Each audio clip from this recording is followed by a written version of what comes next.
this is Jessie with my first video essay for Visuality and Culture. The word nostalgia derives from the Greek word nosos, meaning a return to one's native land, and algos, meaning suffering or grief. When we look at childhood photographs, I think everyone experiences a certain nostalgia or mourning for what has been lost, a kind of yearning for the aura that Benjamin would claim is shattered in the mechanical reproduction of a photograph.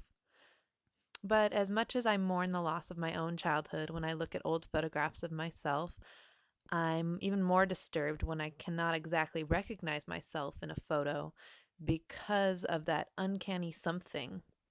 There's this kind of disassociation from the childhood self that occurs because the time and space where my image resides does not exist in a familiar realm of consciousness. I would argue that perhaps the experience of the uncanny in regards to the self is linked to vision as well as to language and an inability to speak. Of a young autistic boy named Randall, Marion Hirsch writes, "In addition to his inability to speak is his failure to return other people's looks, his failure to see. He is thus unable to participate in the familial drama." Perhaps in our youngest days we exist in a similar realm of consciousness as Randall. Unable to speak or truly see, we cannot take part in the construction of the family narrative or even in the construction of our own defining narrative. Take this photograph. It depicts myself and my older brother and sister, and it is one of the earlier photos that initiated me into our album as a member of the family.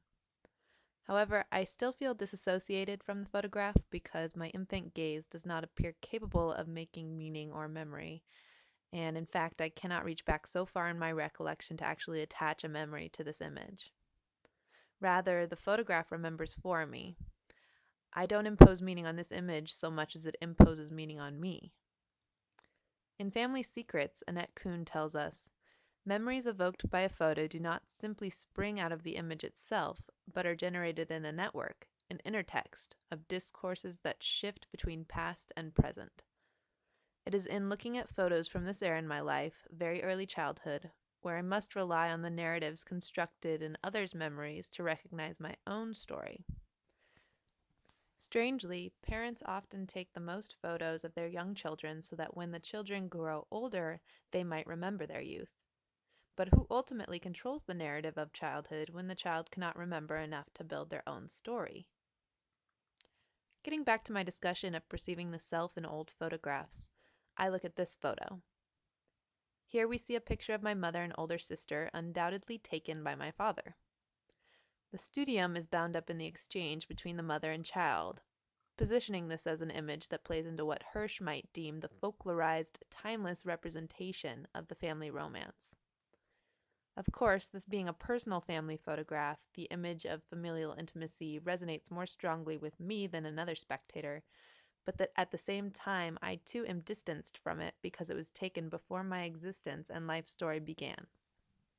What becomes the punctum for me, that which signals me and holds meaning for me personally, are the objects placed on the mantel. These are objects my mother would arrange on several mantels in different homes. In their shape and texture and color, I recognize my own aesthetic sensibility, and this recognition does not erase my sister's prominence in the photograph, but it does signal me in the exchange that is occurring between mother and daughter, and I am arrested by this sense.